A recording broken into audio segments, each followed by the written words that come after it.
Assalamualaikum warahmatullahi wabarakatuh. Waalaikumsalam warahmatullahi wabarakatuh. Alhamdulillahirrahmanirrahim. Hari ini kelas 9 kita akan melakukan ziarah Wali Songo dengan cara virtual.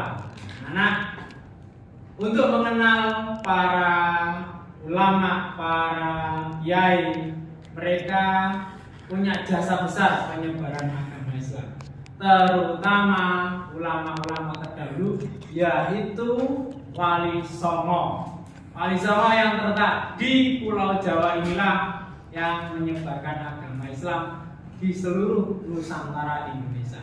Sehingga kita patut mengetahui rute Wali Songo dari kota kita sendiri Lamongan sampai di Cirebon. Wali Songo.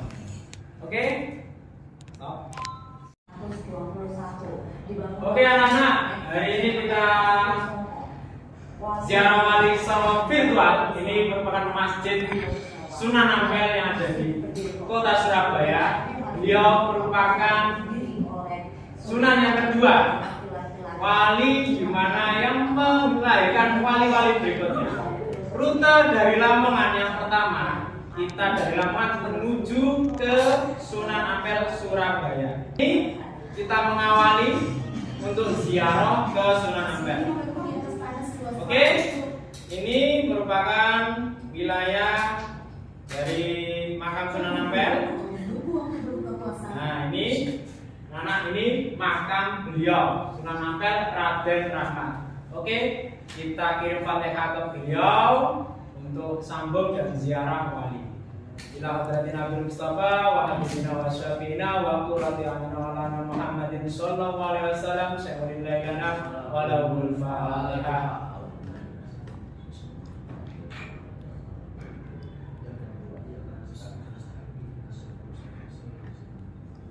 Wa ila khususan Sunan Ampel Raden Rahmat Surabaya syaikhul lana wa lahul Fatihah.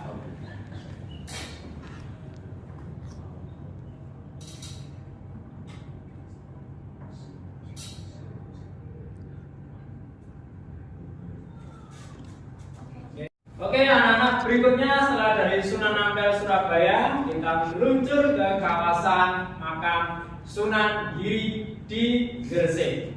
Beliau merupakan keponakan dari Sunan Ampel dan murid kesayangan Sunan Ampel yang diberi tugas untuk berdakwah agama Islam di kota Gresik, tepatnya di Giri Kedaton.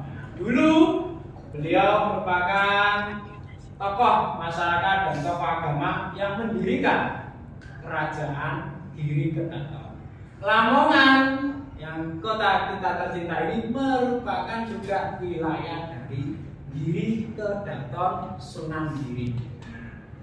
Di sini kita lihat ada peninggalan beliau Pak Keris Sunan Giri yang sampai saat ini masih tersimpan, dilestarikan budayanya di kota Gresik.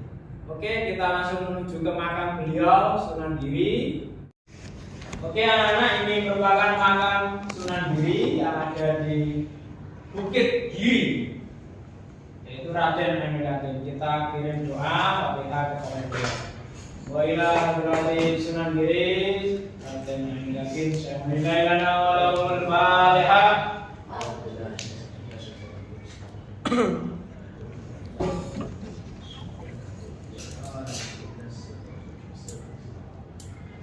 Bismillahirrahmanirrahim. Setelah dari Sunan Giri, kita lanjut ke sunan berikutnya, yaitu Sunan Maulana Malik Ibrahim yang ada di kota Gresik juga.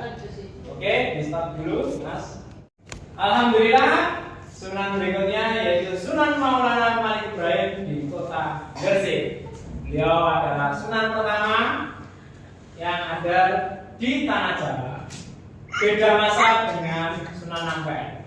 Beliau yang tertua. Dengan adanya dakwah beliau lah muncul agama Islam berakulturasi dengan kita orang-orang Jawa. Mungkin nenek moyang kita ada yang Hindu atau Buddha, ada yang animisme, dinamisme. Berkat beliau inilah Wali Songo kita bisa ini makam beliau. Kita kirim doa Fatihah kepada makam Syekh Maulana Malik Ibrahim. Al-Fatihah.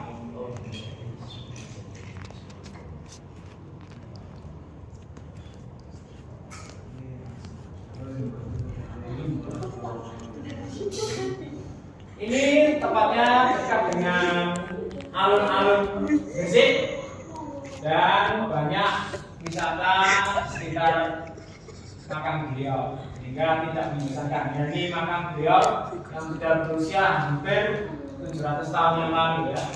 Oke, kita lanjut ke sunan berikutnya. Untuk berikutnya yaitu di Sunan Derajat Paciran Lamongan.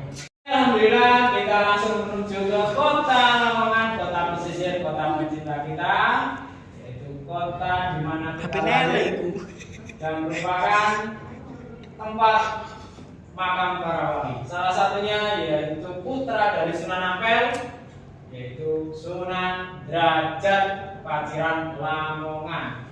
Beliau merupakan pendakwah yang ada di kota Lamongan dan punya semboyan. Semboyan beliau adalah untuk kita selalu memberi kepada orang yang tidak berpakaian, memberi kepada orang yang buta, memberi kepada orang yang butuh makanan.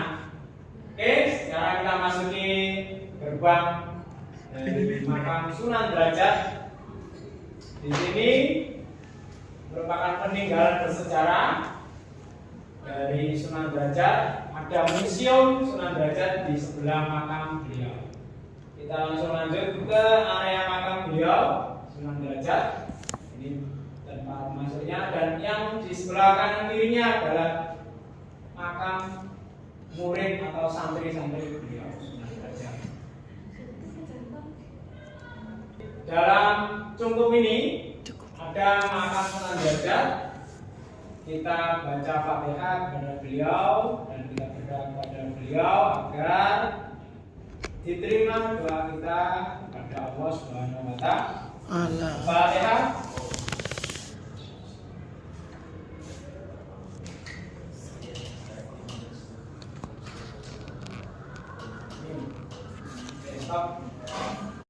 Alhamdulillah, kita lanjut ke kota sebelah, yaitu kota Tuban, di mana makam wali yang kelima. Nah, biasanya orang-orang sekitar kita itu ada ziarah wali 5 dan wali 9. Kalau wali 5 terakhirnya di sini, di Sunan Bonang. Siapakah beliau? Beliau adalah putra dari Sunan Ampel juga, yang berdakwah menyebarkan agama Islam di kota Tuban, tepatnya desa Bonang. Nah, di desa Bonang inilah beliau berdakwah agama Islam dengan akulturasi budaya, yaitu gamelan. Yang kalian tahu gamelan Jawa itu hasil karya cipta dari Sunan Bonang. Ini pintu gerbang Sunan Bonang. Kita langsung lanjut menuju ke makam beliau. Di dalam area cungkup ini ada makam Sunan Bonang. Kita baca Fatihah untuk beliau. Fatihah.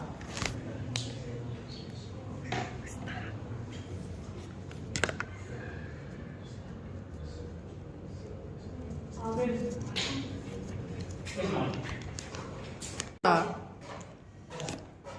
Oke, kita lanjut ke Sunan yang ke-6, yaitu Sunan Muria. Perjalanan dari Tuban ke Muria ini cukup jauh. Disarankan untuk kalian bisa istirahat di dalam bis atau kendaraan, sehingga untuk menghemat tenaga. Karena apa? Perjuangan menuju Sunan Muria sangat berat. Ada dua pilihan. Kalian bisa menaiki tangga ini, yang kalau biasa itu sering berlebihan tangga, berjarak hampir 300 meter ke atas ya. Kita naik ke Gunung Muria.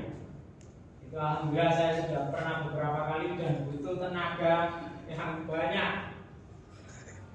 kedua, yaitu kalian bisa naik ojek. Naik ojek bayar 20.000, tapi ojeknya seru.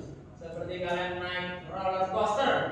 Ya, ngeri itu. Di kanan kirinya ada jurang, tapi tukang ojeknya hebat, bisa selap-selip seperti Valentino Rossi. Setelah kita menaiki bukit atau Gunung Muria, kita akan masuki makam mulia yang berliku-liku juga.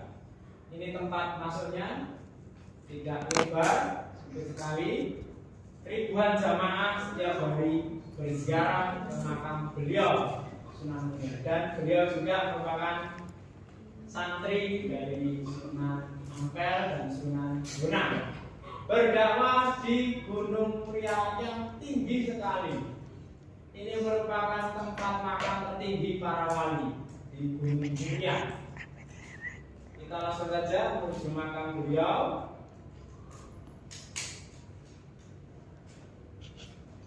Nah, ini area makam beliau sudah terlihat. Di kanan kiri tetap merupakan santri-santri beliau. Yang warna putih ini area makam Sunan Muria. Kita baca Fatihah. Fatihah.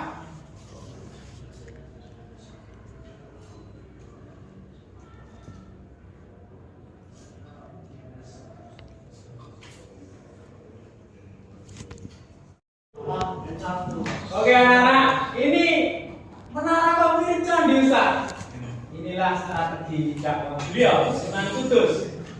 Beliau berada di kota Kudus yang dulunya pusat Hindu, sehingga cara beliau Sunan Kudus untuk menarik umat Hindu masuk agama Islam dengan membuat menara mirip candi. Tetapi di atas ini para muadzin mengumandangkan adzan sampai warga-warga setempat ingin masuk Islam dengan cara yang baik tanpa paksaan. Dan ini tradisi yang sampai sekarang berjalan. Di sana kalau korban itu tidak menggunakan sapi untuk menghormati agama Hindu, karena di agama Hindu sapi merupakan dewa. Digantilah korban dengan kerbau. Dengan kerbau. Sehingga warga masyarakat di sekitar Kudus sangat hormat dan takzim kepada Sunan Kudus. Alhamdulillah sekarang sedang berkembang Islamnya, dan di sana merupakan pusat tahfidz nasional. Orang-orang yang ingin menghafal Quran, pusatnya di sini. Salah satunya guru-guru kalian. Ustaz Tolha pernah mondok di sekitar Pondok Kudus untuk menghafalkan Quran. Nah ini ya. Dan juga pabrik percetakan Al-Quran terbesar di Indonesia ya di Kudus. Nih, ada lagi makanan khas dari Kudus, yaitu jenang Kudus. Jenang Kudus. Oke, kita langsung masuk ke area makam beliau Sunan Kudus. Makamnya di dalam ini. Nah, ini merupakan makam beliau Sunan Kudus. Kita bacakan Fatihah untuk beliau. Fatihah.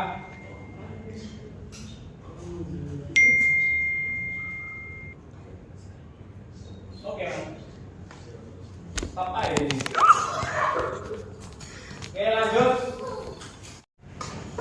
Alhamdulillah, setelah kita dari Sunan Kudus, kita geser ke selatan lagi, yaitu ke Kadilangu, Demak, di Sunan Kalijogo. Siapakah beliau? Beliau merupakan murid dari Sunan Bonang. Nah, ini yang membedakan dari wali-wali yang lain. Beliau punya cara sendiri untuk pendekatan kepada orang-orang Jawa terutama. Sunan Kalijogo yang mencetuskan adanya apa itu? Wayang kulit. Nah, wayang kulit untuk berdakwah beliau di Pulau Jawa. Serta gamelan yang disempurnakan dari Sunan Bonang dilanjutkan oleh Sunan Kalijogo, sehingga tradisi wayang kulit pasti ada gamelannya. Dan banyak syair-syair dari beliau, salah satunya Sulku-sulku batok, ada lagi Turi putih, ada lagi Ilir-ilir. Itu para wali-wali yang menciptakan. Nah, ini kita sudah masuki wilayah makam dari Sunan Kalijogo atau Raden Said. Kita bacakan Fatihah kepada beliau. Fatihah.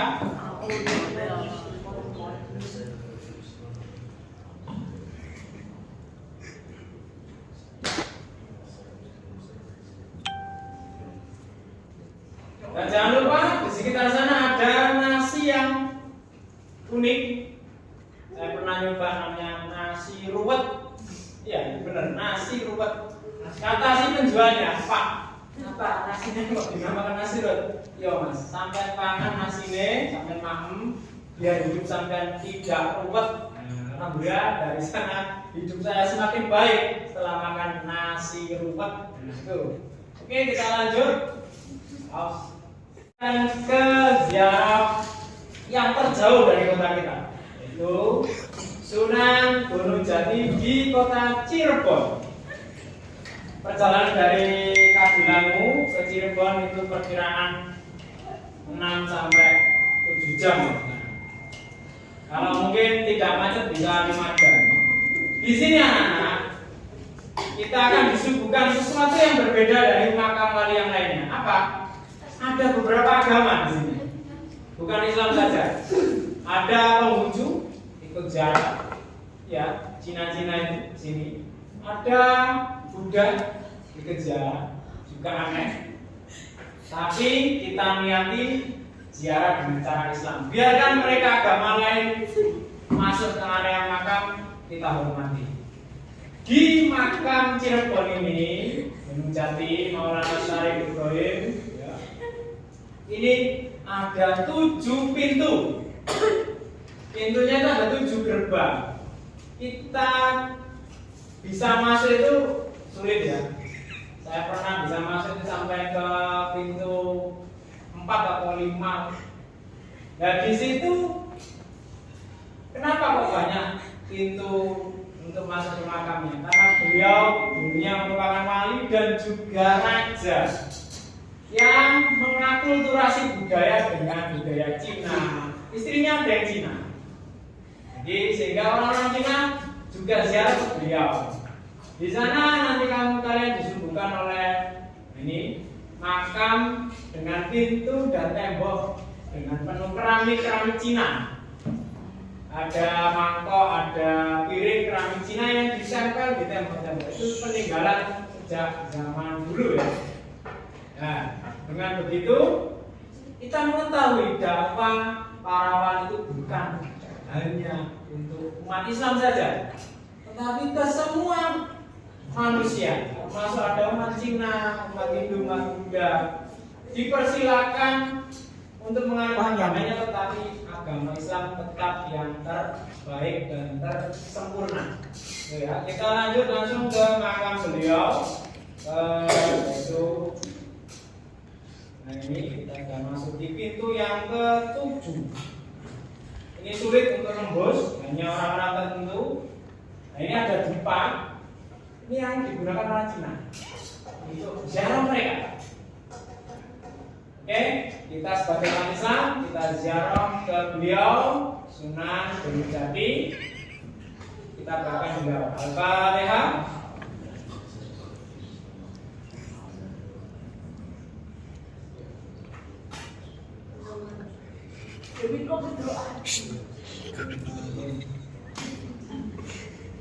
Oke anak-anak, itu tadi ziarah Wali Songo secara virtual, di mana kita dari Lamongan menuju ke Sunan Ampel yang pertama, yang kedua Sunan tadi Giri, yang ketiga Sunan Maulana Malik Ibrahim Gresik, yang keempat Sunan Derajat, yang kelima Sunan Bonang, yang keenam Sunan Muria, yang ketujuh Sunan Kudus, yang kedelapan Sunan Kalijogo, dan terakhir yaitu di Cirebon yaitu Sunan Gunung Jati. Terima kasih atas perhatiannya. Kurang lebihnya Ustaz mohon maaf, sehingga ziarah wali songo virtual yang kita lakukan semoga mendapatkan berkah dari Allah Subhanahu wa taala. Assalamualaikum warahmatullahi wabarakatuh. Waalaikumsalam warahmatullahi wabarakatuh.